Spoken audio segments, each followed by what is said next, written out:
On the day Penelope's Prince Charming returned to the country, she accompanied him on a carefree trip through mountains and rivers. I smiled faintly and raised my hand to remove the wedding ring that had long since lost its meaning. Chapter 1. On the day Santiago came back, I struggled out of bed, fighting off sleep. I forced myself awake to prepare Penelope's favorite breakfast. I was so exhausted that I kept yawning even while toasting the bread. She chuckled softly and wiped the tears from the corners of my eyes. "You're this sleepy. Just go get some proper rest." I wrapped my arms around her, leaned down, and gave her a quick kiss, gently shaking her hand as I whined playfully. "Tonight's my birthday. Will you have dinner with me?"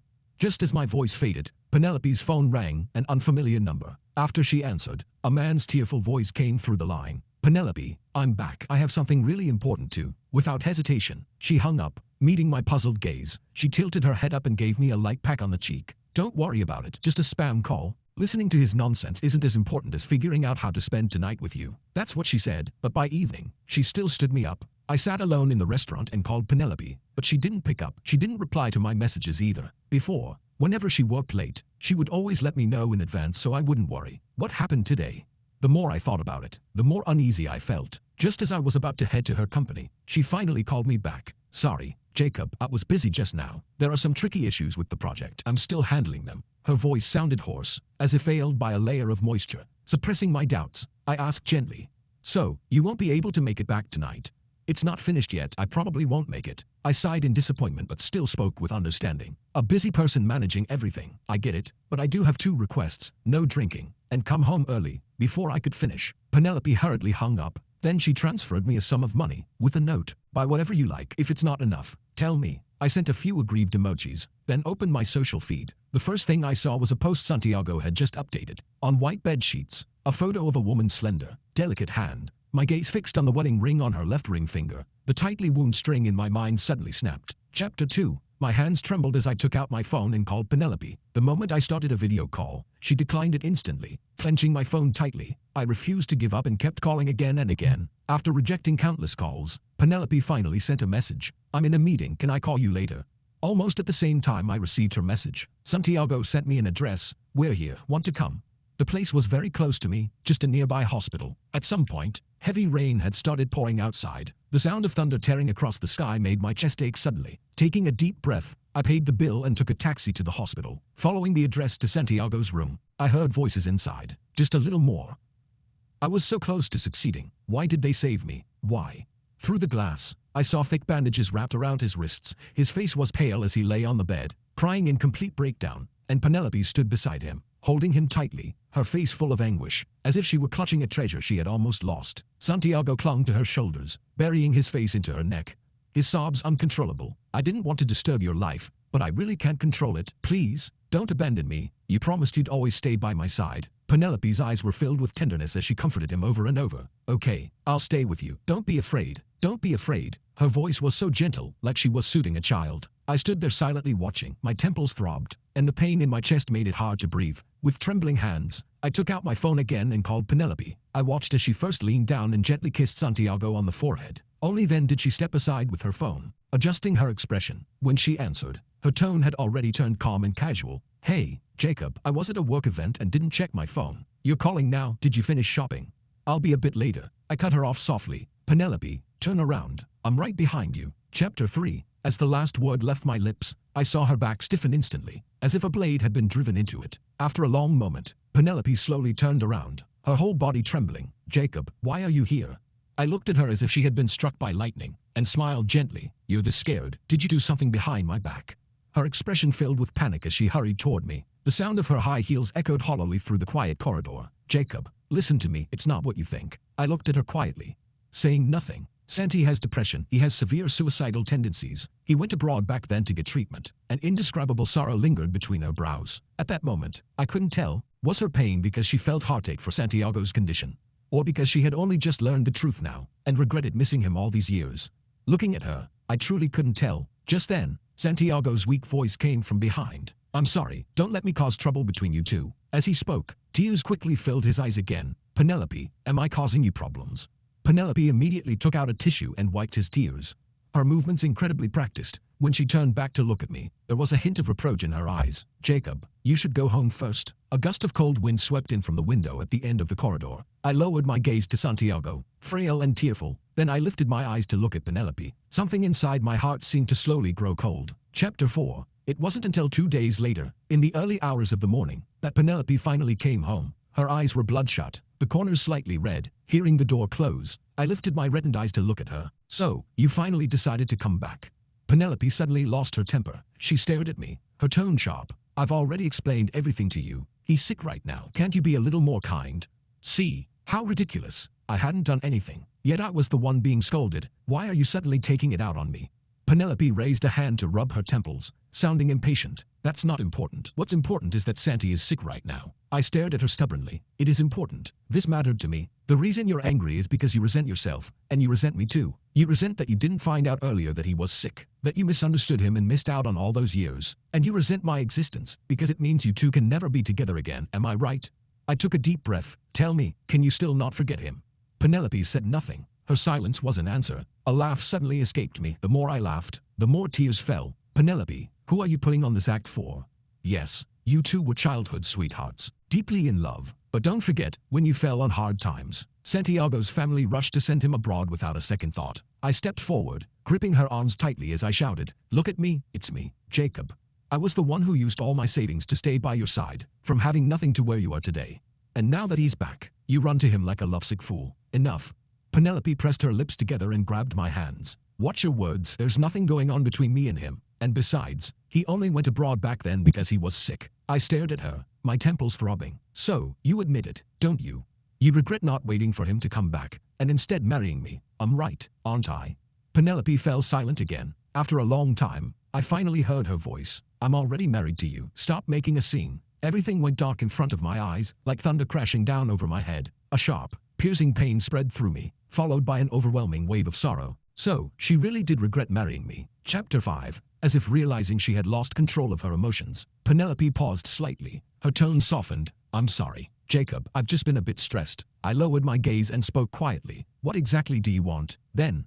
"I just want to take care of him for a while." As if realizing how inappropriate that sounded, she quickly added, "Jacob, don't misunderstand. I'm only doing this out of our past connection. There's nothing else." Maybe that was the truth, but what exactly that connection meant was another matter. I could more or less understand Penelope's mindset. All these years, she had held on to resentment over what she believed was Santiago abandoning her. Now that she suddenly learned it had all been a misunderstanding, the stronger her hatred had been, the stronger the emotional backlash now, and the stronger that backlash, the deeper her guilt. But that didn't give her the right to hurt me. Thinking this, I let out a long breath. "And besides, it's because of me, Jacob. It's all because of me. He got depression because he fought with his family to avoid going abroad." As she said this, her voice even carried a hint of choking emotion. My temples throbbed painfully. I steadied myself, clenched my fists, and said each word clearly. "Let's get divorced. Let's go do it now." Penelope shot to her feet, staring at me in disbelief. "What did you just say?" Her voice was filled with barely restrained anger. "Jacob, what exactly are you trying to do?" I shook my head, forcing my voice to remain steady. "Between two people who love each other, there's no room for a third person. Penelope, you know that very well. Tell me honestly, do you really not have even a trace of feelings left for him?" Chapter 6. After a long while, Penelope finally sighed and handed her phone to me. "Look for yourself. I've never crossed any boundaries with him." I didn't take it. I let out a cold laugh. "So what? Does that prove there's nothing in your heart for him?" Penelope didn't answer. She tightened her grip on the phone, her knuckles turning pale from the force. After a long pause, she kept a straight face and helped me up. "Stop making a scene, Jacob. Santi is sick, so I'm just taking extra care of him." I closed my eyes, about to say something, when her phone rang. The voice on the other end sounded urgent. "Penelope, come quickly. Santi is hurting himself again." Penelope's body stiffened, and she looked at me with a complicated expression. "I need to step out for a bit." I grabbed her arm. "I'm going with you to the hospital." Her first reaction was to look at me with clear wariness. I pretended not to notice. "You know my temper. If you don't let me go, none of the three of us will have any peace." After a few seconds, Penelope finally replied, "Fine." Chapter 7. When we arrived at the hospital, Santiago was curled up on the bed. His wrists were wrapped in gauze, and he struggled to sit up. "Penelope." I didn't mean to. As he spoke, his swollen eyes quickly filled with tears again. I really just couldn't control myself. How could a grown man cry this much? I almost wanted to laugh, and yet, Penelope fell for it completely. She immediately pulled Santiago into her arms, holding him tightly. Santiago rested his face on her shoulder, eyes closed, his tears seemingly endless. "You're all I have left." He murmured through sobs. My parents found out I came back to look for you. They were furious. They said they don't want me anymore. Penelope held him even tighter, her voice hoarse with emotion. It's okay, you still have me. It was as if, between them, they had always been in perfect harmony, never truly apart. I stood there, staring blankly at the scene. A chill rose from deep within me, spreading through my limbs, cutting into me piece by piece after what felt like forever. Santiago finally sniffled and looked at me. Penelope, I want to talk to Jacob. Only then did Penelope seem to notice me. She opened her mouth as if to say something, but in the end, she only leaned down to tuck Santiago's blanket more securely around him. Then she stood up and walked out. As she passed by me, she said in a low voice, he's emotionally unstable right now. Don't bully him. I froze for a moment. For some reason, I suddenly remembered years ago, when I was forced to drink in a business setting, and Penelope had stormed in like a fearless heroine. She had grabbed a bottle from the table and poured it all over the men. Even as we were dragged out together, she was still shouting loudly, as long as I'm here, don't even think about bullying Jacob. And now, she was telling me not to bully another man. Chapter 8. You see, she's always had a place for me in her heart. When Santiago said this, he lifted his chin slightly, the corners of his lips curling upward, full of pride, full of flaunting. I took a deep breath, forcing myself to stay calm. So what? I'm her husband now, not you. Santiago's expression flickered for a moment. Then he smiled again. You think a few years by your side can replace me? Jacob, just watch how I take her back. The next second, Santiago suddenly threw himself off the bed, crashing onto the floor. I'm sorry, Jacob. His eyes reddened instantly as he choked out. This is my fault. I shouldn't have disturbed you too. I looked at him, he looked at me. We both knew neither of us was the real focus of this performance. So, almost the moment he raised his voice, Penelope appeared immediately. She stared in shock at Santiago sitting on the floor, then turned to look at me. Her voice shifted sharply. Jacob, don't be so cruel. Penelope pulled Santiago into her arms, her movements gentle, as if even the slightest force might break him. But when she looked at me, her gaze turned sharp, filled with blame. Do you even remember that Santi is a patient right now? The anger and sorrow inside me slowly faded into calm. So this is what it was. Sometimes, disappointment only takes a single moment. I met Santiago's gaze and said softly, fine, I'll be watching. A woman who was no longer mine to trust. If he wanted her, I would let him have her. Chapter 9. After returning home, Penelope sat on the couch, tilting her head as she lit a cigarette. The swirling smoke blurred her features, and blurred the way we looked at each other. Only then did she seem to gather the courage to speak. You saw it yourself. He's in a really bad state right now. Why can't you be more understanding? Why do you have to make things harder for him? As she spoke, she placed a bank card in front of me. Take this, buy whatever you want. Go travel wherever you like. I'm not divorcing you. Don't bring it up again. I'm just staying with him for a while. It won't affect our relationship. After she finished, I asked calmly, more than half of that money was earned by me. Don't you think it's a bit ridiculous for you to act generous with my own money? After her family went bankrupt, Penelope had never quite lost that entitled attitude deep down. Whenever something didn't go her way with clients, she would lose her temper and walk out. A lot of messes had been cleaned up by me. It could be said, without me, there would be no Penelope today. I didn't say it outright, but she understood. Her brows furrowed slightly as she turned her head away. If letting you vent makes you feel better, then I'll take it. I replied indifferently. You should. But for some reason, my calmness only angered her further. She widened her eyes, glaring at me as she snapped. Jacob, don't push your luck. What are you trying to show off? That everyone in the company only recognizes you. President Jacob. I let out a bitter laugh and called her name. Penelope. She still glared at me the same way. We've known each other since we were 19. 14 years now. In those 14 years, I have never done anything to betray you. How could you forget? Everything you have today was built bit by bit, with me struggling alongside you. From the innocent first stirrings of love at 19, to the exhaustion and resentment we now felt toward each other. 14 whole years, I had given my all to this relationship. I had tried my best in this marriage, but love is like a tug of war. I pulled with all my strength, only to realize the other side had already let go. And so, I fell, bruised and broken. If I dared to love, then I could face the outcome. I took a deep breath, suppressing the ache in my chest. Staring straight into Penelope's eyes, I spoke each word clearly. Penelope, from the moment we met until now, I loved you without holding anything back. But now, I really can't keep loving you anymore. Let's get divorced. Chapter 10. Maybe she sensed that this time, I wasn't joking. Penelope suddenly went back to how she used to be. 3 meals a day, never missing a single one. That morning, she had prepared breakfast early again. All my favorite dishes. When she saw me come downstairs, she said gently, Jacob, you're up, come eat. Her tone was natural and intimate, as if Santiago had never appeared. As if nothing had ever happened between us. She casually tried to brush everything aside, as if we could instantly go back to the past. But Penelope had forgotten. Once something is cracked, no matter how much you try to fix it, it will never return to what it was. Around 9 that night, her phone kept ringing. She rejected the calls again and again, but eventually got up and went to the balcony to answer. After the call, she looked flustered. Jacob, Sandy's not doing well right now. I waved my hand and cut her off. You don't need to explain anything to me. I'm not interested. Penelope's expression changed instantly. She shouted at me angrily. What exactly are you making a fuss about? This is a matter of life and death. There's nothing to argue about. I really don't care. I repeated myself calmly. Penelope suddenly kicked the coffee table and pointed at me. I'd like to see how long you can keep pretending you don't care. I watched as she hurried out the door, my heart completely unmoved. About 20 minutes later, Santiago sent me a photo. In the picture, he was leaning against Penelope's shoulder with his eyes closed. She held his hand with a pained expression, and the wedding ring on her finger was gone. The photo's not great, just take a look, I replied. And what exactly is this supposed to prove? Santiago sent a smirking emoji. Just wait and see. Chapter 11. The next morning, when I went downstairs, there was an extra pair of men's slippers by the entrance. Just from the style, I knew they belonged to Santiago. When I walked into the living room, I saw Penelope busy in the kitchen, and Santiago following right behind her. Just wait a bit, it'll be ready soon. Santiago smiled at her, his tone carrying a hint of clingy affection. Penelope, am I being too much trouble for you? Penelope smiled indulgently. You'll never be trouble to me. Santiago wrapped his arms around her waist from behind. When Penelope caught sight of me, she held him even tighter. I didn't look at them again. I put on my coat and walked out. What I didn't expect was that Penelope followed me out. Jacob, doesn't this bother you? Her voice was oddly hoarse as she asked again. Me and Santi, don't you feel anything at all? I paused for 2 seconds, then suddenly understood. She wanted me to be jealous. I let out a small laugh. What is there for me to feel bad about? All right, stop saying these meaningless things. Hurry back and take care of Santiago. He needs you more. Penelope grabbed my wrist, her gaze cold enough to freeze. Jacob, are you pushing me toward another man? This time, I really laughed out loud. Miss, do you need me to remind you? You were the one who brought him home. You were the one insisting on taking care of him. Penelope suddenly softened again. Come back with me. Let's live our life properly. Okay.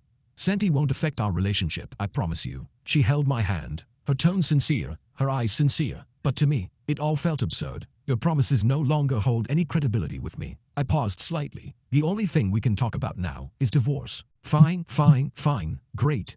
When reconciliation failed, Penelope lost her temper. The bloodshot veins in her eyes were almost frightening. Jacob, if you insist on divorce, you'll regret it. I glanced at Santiago behind her, his face full of smug satisfaction, and said firmly, I'm afraid I'll disappoint you. Who would try to hold on to someone so two-faced, someone so unfaithful? Chapter 12. When I returned home the next day, I found that the door password had been changed. Even my fingerprint access had been deleted. Just as I was about to call someone to break the lock, Santiago opened the door and walked out. Sorry, Jacob, Penelope said, there's no longer any place for you in this home. I looked at him, my tone calm. The password and fingerprint, you're doing. He smiled with open provocation, his voice smug. She said I could handle it however I wanted. What do you think? I let out a cold laugh. Are you that ignorant of the law? Do you need me to remind you? This is my home. You'd better not push me. If I call the police, you'll be the one spending a few days locked up. After a brief silence, Santiago suddenly smiled again. Do you know what we did last night? Penelope's work clothes are always perfectly pressed. You used to iron them for her, didn't you? They feel pretty good to the touch, even better when they get wrinkled. He tugged at his collar, revealing bite marks along his collarbone. Guess what we've been doing these past couple of days? I suppressed the nausea rising in my throat and turned my head away. The late autumn air was heavy, fallen leaves scattered everywhere, as if overnight, the world had become nothing but ruins. Do you really think this is what love looks like? I turned back to meet his gaze and continued. If someone truly loves you, the first thing they give you is respect. If it were love, they wouldn't let you carry a shame that has to stay hidden. And they definitely wouldn't drag you into something immoral, something that violates both social norms and basic decency. And yet you can't even see that. Instead, you're proud of it, thinking this is love. I watched his face turn pale and let out a soft laugh. Don't you find that both ridiculous and pitiful? At that moment, Santiago clenched his fists tightly, his eyes filled with hatred. Jacob, what are you so proud of? If I hadn't gone abroad back then, there wouldn't even be a place for you. I looked at his reddened eyes, leaning slightly closer. You're wrong. Even if you hadn't left, she still wouldn't have married you. Because back then, she was nothing but a spoiled rich girl with no real ability, and you were just as useless. You only wanted to enjoy the good times. You could never offer her any real support. What she loved was nothing more than your good looks, nothing beneath the surface. Santiago's face twisted into something almost ugly. Furious, he shouted at me, Jacob, just you wait, I'll prove to you whether she loves me or not. Chapter 13. Early the next morning, I received a call from the board of directors. Boss, something's happened, you need to come to the company. By the time I arrived, a stack of documents was thrown in front of me. Penelope sat at the head of the table, looking at me with an unreadable expression, her tone cold. Jacob, you've really disappointed us. How could you play around with the company for your own personal gain?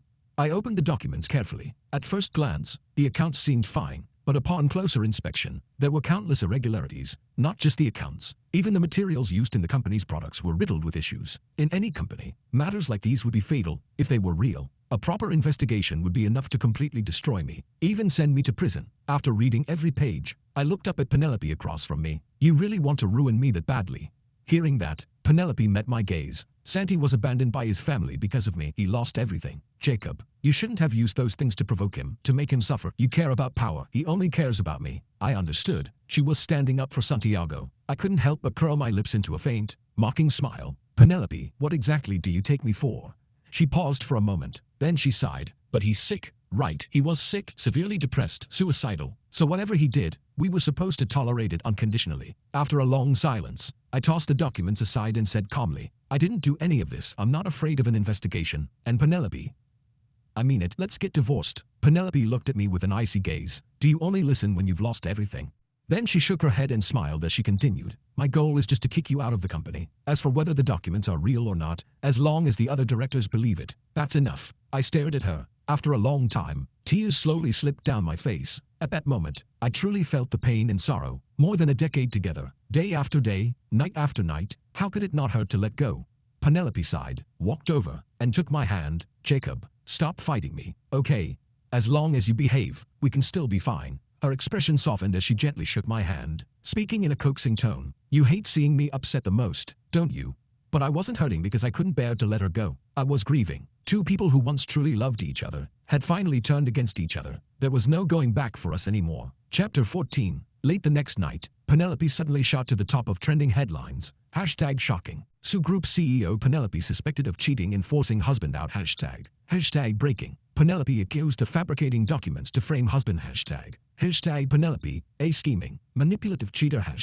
It all started from a post made by a major online influencer in the early hours of the morning. The post laid out, in detail, the story between me, Penelope, and Santiago. It included how, back when Penelope lost everything, Santiago had abandoned her. It also included how, over the years, I had written proposals and secured clients to help her rise again, and how, just to stand up for Santiago, she had fabricated false documents to frame me. At first, not many people believed it, but as photos, videos, and audio recordings were released, the credibility of the story grew stronger and stronger. The final confirmation came when the police summoned Penelope for questioning on suspicion of falsifying commercial documents, although she returned home shortly after. The situation had already exploded across the internet. When I went back home, I found the door password had been changed back. Inside, only Penelope remained. Her clothes were wrinkled, her expression haggard. Shards of broken glass littered the floor at her feet. Why did you do this? She threw the bottle in her hand aside. When she looked up at me, her eyes suddenly reddened. Jacob, the company was your life's work too. I bent down and gently brushed the dust off her clothes. Penelope, I've always believed in getting even. You treated me like that. Of course I was going to take revenge. And aren't you the same? When you framed me to stand up for him, did you ever think about what would happen to me? Penelope's expression turned stiff. But I can give you a comfortable life. I took out the equity transfer agreement I had already prepared and placed it in front of her. But I've never been someone who needs to rely on you to live. Sign it. Penelope snapped angrily. There's no way I'm signing that. Keep dreaming. I took her hand and pressed it against my left cheek. Penelope, you know exactly what I'm capable of, don't you? After all, you were once the person closest to me. Penelope stared at me for a long time, emotions flickering in her eyes. Jacob.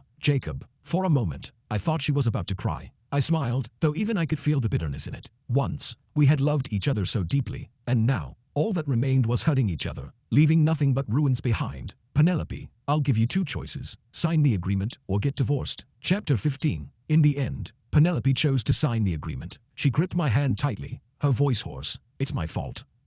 I didn't do well enough. I hurt you. I won't do it again. I knew exactly what she was thinking. She simply believed that as long as I stayed, I would never leave her. But she was wrong. The shares, I wanted them. The company, I wanted that too. As for Penelope, whoever wanted her could have her. After taking her to complete the notarization, I immediately convened a board meeting. At the same time, I had all the reports of her past work mistakes copied, from directors and shareholders, to even the lowest level employees. Everyone received a copy. When Penelope saw the documents, she was stunned. The way she looked at me, it was as if she didn't recognize me at all. You planned all of this from the beginning, didn't you? You never intended to get back together with me. You just wanted to trick me into signing. I smiled faintly at her from a distance. It's true I had a plan, but as for getting back together with you, I never said that. People are selfish, I'm no exception. Your incompetence has already threatened the company's interests, so I had no choice but to replace you. Her eyes reddened as she looked at me. Do you really have no feelings left for me at all? The question was unnecessary and almost laughable. I didn't even look at her. Instead, in front of all the directors, I said clearly, word by word, I now hold 35% of Sue Group's shares. Not to mention, my capability surpasses the former CEO by far. So perhaps all of you should consider, can Sue Group really afford to keep a CEO whose reputation is in ruins? The shareholders exchanged glances. For a moment, the room fell completely silent. I continued, in business, profit comes first. Rather than worrying about a ticking time bomb, it's better to draw a clean line. That would be far more beneficial for Sue Group's future. What do you all think? As soon as I finished speaking, the room erupted into murmurs, but no one opposed me. In the end, I joined forces with several directors and forced Penelope out of her position. With my 35% stake, I successfully took over, and I did not do any worse in that position than she had. Back when Sue Group was founded, I had stood beside her, even led her at times. Likewise, I was the one who knew her best. I knew all her strengths and all her flaws, but she didn't know me the same way. This stage was something I had once given to her. Now, I was simply taking back what had always belonged to me. Chapter 16. After that day, Penelope seemed to disappear completely, until a month later, when she suddenly called me, Jacob. I agreed to the divorce, but I want to see you one last time. Right now, I'm downstairs. When I went down, Penelope was standing under a street lamp. The dim yellow light fell over her, making her figure look lonely and fragile. It had only been a month, but she had lost a lot of weight, though she was clearly dressed up. She couldn't hide the exhaustion in her eyes. On her ring finger, she was still wearing that wedding ring. Jacob, are you doing well? I didn't respond. I'm not. Her voice caught slightly in her throat. I never thought we would really end up like this. I replied coldly. You just thought that after 14 years of loving you, I was completely under your control. That's why, when it came to Santiago, you could act however you wanted. Penelope grabbed the hem of my clothes, almost pleading. Jacob, I don't want a divorce. How can you just stop loving me like that? I found it absurd, because my love for her hadn't disappeared in an instant. It had been worn away, bit by bit, every time she chose Santiago over me. So my words came out sharp. If we divorce sooner, you two can be together sooner. Isn't that better? I never wanted to be with him. Her voice suddenly rose, then dropped again. I told you from the beginning, he's sick. It was only out of our past connection that I wanted to take care of him for a while. Chapter 17. I had already lost count of how many times she brought up Santiago's illness, as if, just because he had depression, everyone was supposed to accommodate him unconditionally. I looked at her, guilt and pain written all over her face, and let out a soft laugh. So what, Penelope? Do you even understand? I'm not his father, and I'm not yours either. I have no obligation to stand by you and take care of him, to tolerate him without limits. So what if it's depression? Is he the only one who's ever gone through it? In the early days of the company, your temper was terrible. You couldn't swallow your pride. When clients made things difficult, you'd lose your temper and walk away. And when you dropped everything, I had to go from one person to another, lowering myself, begging for help. When I was forced to drink bottle after bottle of strong liquor, where were you? When I was forced to kneel and apologize, where were you? When I collapsed from overwork, nearly dying, where were you? Penelope, tell me, how do you even have the nerve to ask me to get back together with you? Penelope stared at me in disbelief. Her eyes were like a bottomless lake, filled with damp despair and pain. Jacob, I didn't know. I didn't know you went through so much. She raised her hand as if to hold mine, then hesitated and pulled it back. When did you collapse? When? I let out a faint, bitter smile. For the first client you offended, I cleaned up your mess. I forced down 3 bottles of liquor to make amends. My stomach bled, and I collapsed. And what were you doing at the time? You said you were too tired from social engagements and went abroad alone on vacation. But in reality, you went to see Santiago, didn't you? Penelope's face turned deathly pale. You knew. I laughed softly. You're always asking me to give you another chance. But Penelope, I've already given you countless chances. Chapter 18. In the end, Penelope signed the agreement, but she looked at me stubbornly. Jacob, I know I've been despicable, but I want to make it up to you. I want to stay by your side. I really love you. Sometimes, Penelope's obsession with certain things was frightening. She began appearing around me every day. Most of the time, she didn't interfere with my life, but every day, she would leave a bouquet of flowers I liked at my door. She would also buy snacks I loved and the tea I preferred. At first, I ignored her, thinking she would give up eventually, but she clung on like a stubborn parasite, impossible to shake off. Finally, I lost my patience and said coldly, Penelope, if you like doing things that only move yourself, that's your business. But please, don't drag me into it. The only feeling I have left for you now is disgust. Who gave you the confidence to think I would ever want someone like you? Someone with no self-respect. Someone who betrayed me. The night wind carried a soft glow of moonlight. For a long, long time, Penelope finally spoke again, her voice choked with difficulty. Jacob, do you really hate me that much? I said nothing. I simply turned and walked back home. Her hoarse voice came from behind me. It's because I'm not worthy. Jacob, live well. Chapter 19. From that day on, Penelope never appeared in front of me again. But Santiago suddenly contacted me. Jacob, how can you be so cruel? Penelope is completely consumed with trying to make it up to you. She can't even make space for me anymore. I replied coldly. What? Has your depression suddenly been cured? You, Jacob. She and I will definitely be fine. Santiago's emotions grew increasingly agitated. I had no interest in dealing with his hysterical anger, so I hung up, but he kept sending me videos every day. In them, Penelope looked worn out and fragile. She would hold our old photos, crying uncontrollably, calling my name over and over again. I felt nothing. Without hesitation, I blocked Santiago. Another month passed, and I ran into him in person. Dark circles shadowed his eyes, and he had lost a significant amount of weight. When he saw me, Santiago glared at me with hatred. How can you be so heartless? You left her with nothing. How is she supposed to live? I stayed silent for a long time before speaking. When you choose to do something wrong, you should be prepared to pay the price. In this world, nothing comes without a cost. The same is true for people, and even more so for love.